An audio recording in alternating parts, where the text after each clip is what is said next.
முடிப்பினிலே என்ன சுரு தினம் தவிக்க பூவில் நல்ல தேன் இருக்கு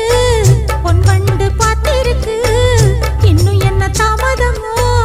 மாமனுக்கு சம்மதமோ இப்பவே சொந்தம் கொள்ளவே கொஞ்சம் என் அருகில் வாமா சந்தைக்கு வந்த கிடி